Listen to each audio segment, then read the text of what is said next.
নীল একটু অবাক হয়ে বলল, পরি এমন করছো কেন? মনে হচ্ছে তোমার পা কোন বেড়ালে খামচে ধরেছে। পরি হাঁ হয়ে আছে। এই ছেলে নিজেই এমন উল্টো কাজ করে এখন ভাব দেখাচ্ছে। এতগুলো মানুষের সামনে এভাবে লজ্জায় ফেলে দিলেন উনি। আসলেই এই ছেলেটা নাম্বার 1 বজ্জাত। পরি মেকি হাসি দিয়ে বলল, না, বেড়াল কেন হবে, এক হনুমান পা আটকে ধরেছে। পরির কথাতে সবাই থতমত খেয়ে যায়। আর নীল ভ্যাবলার মতো পরির দিকে চেয়ে রইল। সবাই একটু সন্দিহান চোখে তাকাতেই পরি বোকা হাসি দিল। হাফসা চোখ মুখ কুঁচকে বলল, ওয়েট, আমি দেখছি কি হয়েছে। হাফসাকে বারণ করার আগেই হাফসা টেবিলের নিচে তাকালো। টেবিলের নিচে তাকিয়ে হাফসার চোখ ছানা বড়া হয়ে গেল। হাফসা মুখ চেপে হাসছে। পরি অসহায়ের মতো হাফসার দিকে আর নীলের দিকে চেয়ে আছে। আর নীল এমন ভাব দেখাচ্ছে যেন কিছুই জানে না। হাফসাকে এভাবে হাসতে দেখে সবাই জিজ্ঞাসা করলো কি হয়েছে। হাফসা একটু কেশে গলা পরিষ্কার করে নীলের দিকে তাকিয়ে বলল, পরীর পা একটা হনুমান আঁকড়ে ধরেছে, আর সেই হনুমানটা হলো। হাফসাকে আর বলতে না দিয়ে পরি বলল, না না না, তেমন না, আমি তো মজা করছিলাম। আর হাফসাও। হাফসা মেকি হাসি দিয়ে বলল, ওহ, তাই বুঝি। পরি তুতলিয়ে বলল, তা নয়তো কি? এদের কাণ্ডে বিষয়টা সবাই খানিকটা বুঝেও গেছে, তাই সবাই মুখ চেপে হাসছে। আর নীল খাবার খাচ্ছে যেন সে কিছুই করেনি। পরীর ইচ্ছে হচ্ছে নীলের মাথার সবগুলো চুল ছিঁড়ে ফেলতে। সবসময় পরীকে লজ্জায় ফেলে দিয়ে নিজে নবাবের মতো ভাব ধরে থাকে। এদের সকলের কথার মাঝে পরী পারমাণবিক বোম ব্লাস্ট করে দেয়। নীল খাবার শেষ করে চেয়ার টেনে উঠে দাঁড়িয়ে বলল, সবাইকে একটা কথা বলার ছিল, হাফসা আর অনিক একে অপরকে পছন্দ করে। সবাই অবাক হয়ে তাকিয়ে আছে। হাফসার হাত থেকে পানির গ্লাসটা টেবিলের ওপর পড়ে গেল। পরে শুকনো ঢোক গিলে বলল, এটাই বাকি ছিল, তাও হয়ে গেল। দুপুর 1টা। নীল রেডি হচ্ছে আর পরি নীলকে এক দৃষ্টিতে তাকিয়ে তাকিয়ে দেখছে। কিছুক্ষণ আগেই নীল পরীকে এসে বলল রেডি হয়ে নিতে। বারবার জিজ্ঞাসা করার পরও নীল বলেনি কোথায় যাবে। পরি নীলের উপর বিরক্ত। হুটহাট এটা বলে সেটা বলে, কিন্তু পরিষ্কার করে কিছুই বলে না। নীল আয়নাতে পরীর প্রতিচ্ছবি দেখছে আর মুস্কি মুস্কি হাসছে। কি অপূর্ব লাগছে পরীকে। নাকের ডগায় রাগ স্পষ্ট। কাকে রাগলেও যে এত সুন্দর লাগে নীলের তা জানা ছিল না। অবশ্য আজকাল নীল পরীর সমস্তটাতেই অতিরিক্ত পরিমাণে মুগ্ধ হচ্ছে। একেই হয়তো বলে ভালোবাসা। আর ভালোবাসার মানুষটাকে ভালো লাগা একজন প্রেমিকের রন্ধে রন্ধে মিশে আছে। নীলও তো একজন স্নিগ্ধ প্রেমিক পুরুষ, তাহলে তার ক্ষেত্রে ব্যতিক্রম কেন হবে? নীল চোখে সানগ্লাসটা দিয়ে চুলগুলো সেট করে নিল। পরি এখনো একই ভঙ্গিতে তাকিয়ে আছে। নীল পরির সামনে এসে হাত দিয়ে তুড়ি বাজাতেই পরি চমকে উঠল। পরি চোখ মুখ কুঁচকে বলল, কি হচ্ছে কি? যখন তখন যা ইচ্ছে করে যাচ্ছেন, যার সমস্তটাই আমার নাকের ডগার উপরে দিয়ে যাচ্ছে। পরির এমন অদ্ভুত বাক্য উচ্চারণে নীল খিলখিল করে হেসে উঠল। পরি বিরক্তি নিয়ে তাকালেও নীলের হাসির কাছে বিরক্তি নামক কঠিন শব্দটা ব্যর্থ হয়ে গেল। মুহূর্তের মাঝে এক চিলটে হাসি এসে পরির ওপর ভর করলো। নীল হাসি থামাতে দেখলো পরির ঠোঁটের কোণে মিষ্টি হাসি ঝুলিয়ে নীলের দিকে অপলক দৃষ্টিতে তাকিয়ে আছে। নীলের চোখগুলো পরির চোখের দিকে আটকে গেল। নীল চোখ থেকে সানগ্লাসটা নামিয়ে নিল। পরির চোখগুলো যে এতটা মায়াবী কখনো সেইভাবে খেয়াল করে দেখা হয়নি নীলের। চোখ দুটোই পানি টইটুম্বুর, ঘন কালো পাপড়ি, কি স্নিগ্ধ এই চোখ। নীল মুগ্ধ হয়ে পরির চোখের দিকে তাকিয়ে রইল। নীলের কাছে মনে হচ্ছে পরির চোখের দিকে তাকিয়ে এক যুগ সময় অনায়াসেই পার করে দিতে পারবে। নীলের অদ্ভুত চাহনিতে পরির অস্বস্তি লাগছিল। পরি বারবার চোখের পলক ফেলতে লাগলো। দোপাট্টার কোনা মোচড়াতে মোচড়াতে পরি বলল, যাবেন না? পরির কণ্ঠে নীলের ভাবনার ব্যাঘাত ঘটল। নীলের চোখ মুখে বিরক্তি ফুটে উঠল। পরক্ষণে বিরক্তি চলে গিয়ে ঠোঁটের কোণে অদ্ভুত এক হাসি ফুটে উঠল। নীলের মনে হচ্ছে পৃথিবীর শ্রেষ্ঠ প্রেমিক পুরুষ সে। এক জনম পরীকে ভালোবাসেও আদৌ কি ভরবে নীলের মন? নীলের মনের এই অদ্ভুত প্রশ্ন নীলকে তাড়া করতে লাগলো। ইস, এ কেমন অনুভূতি! নীল তো পাগলই হয়ে যাচ্ছে। পরি হালকা কাছতেই নীল কল্পনার জগৎ থেকে বেরোলো। নীল নিজেই অপ্রস্তুত হয়ে পড়ল। নীল পকেটে ওয়ালেট আর গাড়ির চাবি পরে বলল, চলো। নীল আর পরি বাসার সবাইকে বিদায় জানিয়ে চলে আসলো। গাড়ি চলছে আপন গতিতে। বেশ রমরমা পরিবেশ বিরাজ করছে। হালকা ঠান্ডা ঠান্ডা লাগছে। পরির চোখ জোড়া কেমন ঘুম ঘুম করছে। বারবার ঝিমুনি আসছে। কয়েকবার চিমুতে চিমুতে পড়ে যাচ্ছিল পরি। নীল হাত দিয়ে আঁকড়ে ধরেছে আর প্রত্যুত্তরে পরি দিয়েছে মিষ্টি হাসি। সিটে হেলান দিয়ে বড় একটা হাই তুলল পরি। নীল পরির দিকে এক পলক তাকিয়ে ড্রাইভিংয়ে মনোযোগ দিয়ে বলল, পরি ঘুম পেলে একটু ঘুমিয়ে নাও, না ঘুমালে শরীর ক্লান্ত লাগবে। আমি পৌঁছে গিয়ে ডেকে দিব।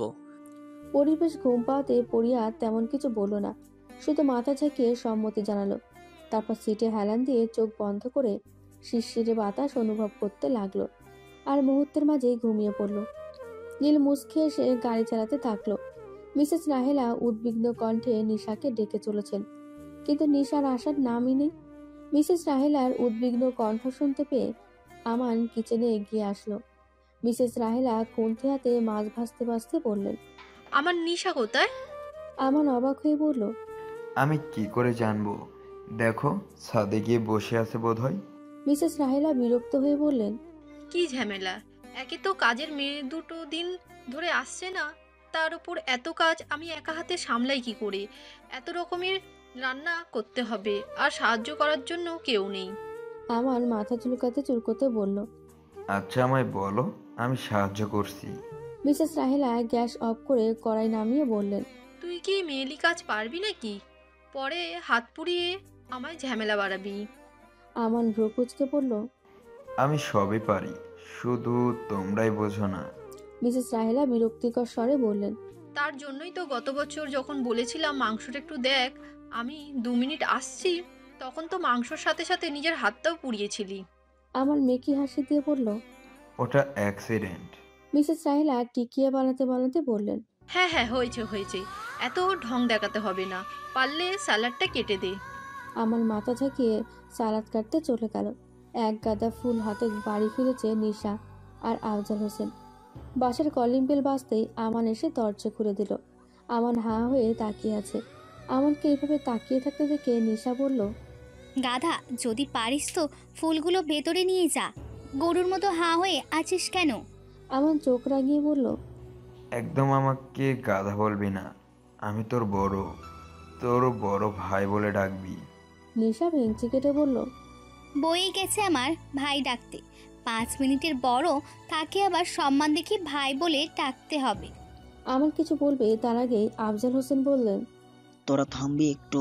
ফুলসহ জিনিসপত্রগুলো ভেতরে নিয়ে তে সাহায্য কর। আমান আর কিছু বলল না। সবাই মিলে একসাথে সমস্ত জিনিসপত্র ভেতরে নিয়ে গেল। বনানীর বিশাল এক অ্যাপার্টমেন্টের সামনে গাড়ি দাঁড় করিয়েছে নীল।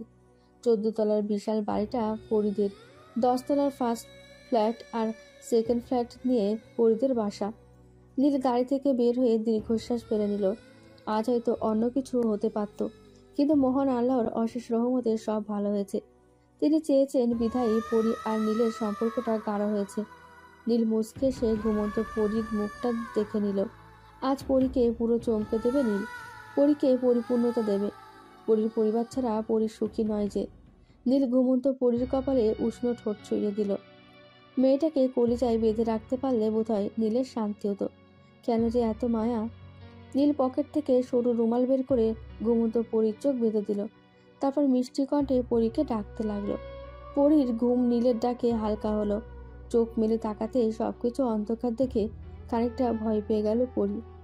নীল আশ্বস্ত করে বলল, ভয় পেও না পরি, আমি আছি তোমার পাশে। একটা সারপ্রাইজ দেওয়ার জন্য চোখ বেঁধে দিয়েছি। নীলের কথাতে পরী স্বস্তি পেল। পরী দীর্ঘশ্বাস নিয়ে ছোট করে বলল, আচ্ছা। নীল মুচকি এসে পরীর হাত ধরে গাড়ি থেকে নামিয়ে নিল। পরী ধীর কণ্ঠে বলল, কোথায় আছি আমরা? নীল পরীর হাত ধরে আগাতে আগাতে বলল, বলা যাবে না, এটা সারপ্রাইজ। পরীও আর বাড়তি প্রশ্ন করল না। পরী জানে নীল যেহেতু বলেছে এটা সারপ্রাইজ, তো এটা নীল কোনোভাবেই বলবে না। নীল পরীকে নিয়ে লিফটে উঠে বোতাম টিপে 10 তলা সেট করে দিল। মুহূর্তের মাঝে 10 তলায় এসে লিফট থামল। পরীর হাত ধরে পরীকে অতি সাবধানে নীল লিফট থেকে বের করে দিল। পরীদের ফ্ল্যাটের কাছে আসতেই সাদা পিসের মিষ্টি গন্ধ পরীর নাকে এসে লাগলো। পরীর শরীর কেঁপে উঠল।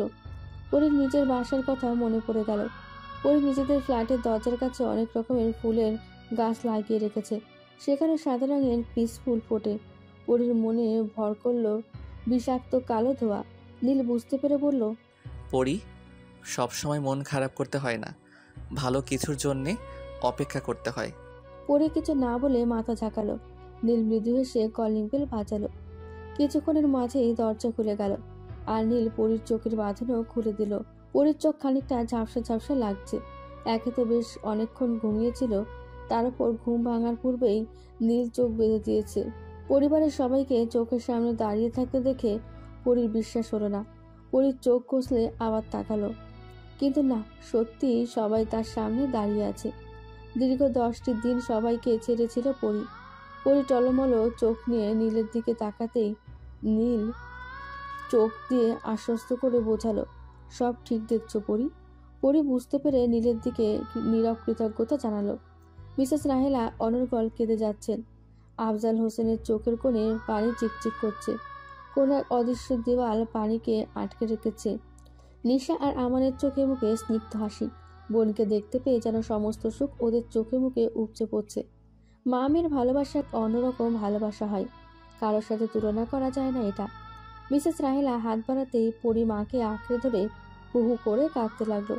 পরিবারের স্নিগ্ধ সুন্দর মুহূর্তের সাক্ষী হয়ে থাকলেও নীলের ঠোঁটের কোণে হাসির রেখা, মনে অদ্ভুত এক তৃপ্তি, চোখে মুখে অসম্ভব খুশির ঝলমল করছে। সে পেরেছে তার ভালোবাসাকে পরিপূর্ণতা দিতে। নীল পৃথিবীর সবথেকে সুখী প্রেমিক পুরুষের তালিকায় নিজের নাম লেখাতে সক্ষম হয়েছে। সৃষ্টিকর্তার কাছে শুকরিয়া জানাচ্ছে নীল, আর মুগ্ধ হয়ে দেখছে এক ভেঙে যাওয়া পরিবারের পূর্ণ মিলন সুখ। এত খাবার খেতে খেতে নীলের অবস্থা খারাপ। বাপের জন্মে এত খাবার একসাথে খেয়েছে বলে নীলের মনে পড়ছে না। নীলদের বরানিতে পৌঁছতে পৌঁছতে বিকেল হয়ে গিয়েছিল। সকালে নাস্তা করার পর আর খাওয়া হয়নি ওদের, তাই খিদেটা বেশ ভালোই পেয়েছিল। কিন্তু 38 ভোজন খাওয়ার মতো রাক্ষসের খিদে নীলের পায়নি বোধহয়। লোকে বলে শ্বশুর বাড়িতে নাকি জামাই আদর করা হয়, কিন্তু এই মুহূর্তে জামাই আদরকে নীলের কাছে রাক্ষসের আদর বলে মনে হচ্ছে। পরিদের বংশের নিয়ম নতুন জামাইকে 38 ভোজন করাতে হবে। নীল মনে প্রাণে ভাবছে, কে এই 38 ভোজন করার মতো রাক্ষসের নিয়ম করেছিল? সেই লোকটি কে? কয়েকশো রকমের গালি দেওয়া হলেও কম হয়ে যাবে। কেন রে, তুই রাক্ষস বলে কি আমিও রাক্ষস নাকি? তুই না হয় রাক্ষসের খাবার খেতে পারিস, কিন্তু আমার মতো অবলা প্রাণীর কথাটাও তো ভাবা উচিত ছিল, তাই না? নীল মনে মনে ওই ব্যক্তিকে কয়েকশো রকমের গালিও দিয়ে দিল। নীল পরীর দিকে অসহায় দৃষ্টিতে চেয়ে আছে, কিন্তু পরী নীলকে পাত্তাই দিচ্ছে না। উল্টো মায়ের সাথে মিলে 38 ভোজন সম্পূর্ণ করানোর জোরালো চেষ্টা করছে। নীল এই প্রথম এতটা অসহায় বোধ করছে। নীলের পেটে আর একটু জায়গা আছে কিনা সন্দেহ, কিন্তু এখনো 8 পদ খাওয়া বাকি। নীলের মাথা ঘুরছে, খাবার গলা অবধি এসে পড়েছে। আরে, এত খাবার একসাথে খাওয়া যায় নাকি? নীলের এমন করুণ কাণ্ডে আমান খিলখিল করে হাসছে। নীল ভ্রুকুচকে বলল, শালাবাবু চিন্তা করো না, তোমরা তো 38 ভোজন করাচ্ছ, তোমাকে এমন জায়গায় বিয়ে দিবে যেখানে 58 ভোজন করানো হবে। আমান হাসতে হাসতে বলল, আরে ভাইয়া, আগে নিজে তো এই 38 ভোজনের থেকে বাঁচুন। নীল অসহায় হয়ে ভাবছে, তুলে নিয়ে বিয়ে করার জন্য এত বড় শাস্তি।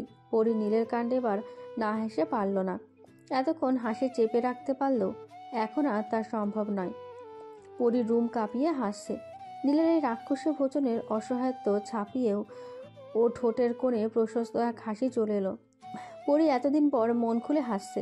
বেশ কিছুক্ষণ নীল পরির হাসি উপভোগ করলো। পরি হাসতে হাসতে চেয়ারে বসে পড়ল। নীল ভ্রুকুচকে বলল, এভাবে না হেসে পারলে আমায় সাহায্য করো। পরি হাসি থামিয়ে মুখ গোমড়া করে বলল, আমি কি করে করব? আর আমার ইচ্ছেও নেই আপনাকে সাহায্য করার। পরির কথাতে নীল আহত হলো। পরক্ষণে বাঁকা হেসে মৃদু স্বরে বলল, ওকে সাহায্য করা লাগবে না, তবে আমিও আজ ছাড়বো না, কিন্তু পুরো মাসখানেক জ্বালিয়ে খাবো। পরে বলো না আমি তোমাকে বলিনি কিংবা ছাড় দেইনি। নীলের কথাতে পরি থতমত খেয়ে গেল। এই নীলের মাথাতেই এইরকম ফাজলামি বুদ্ধি ঘুরঘুর করে।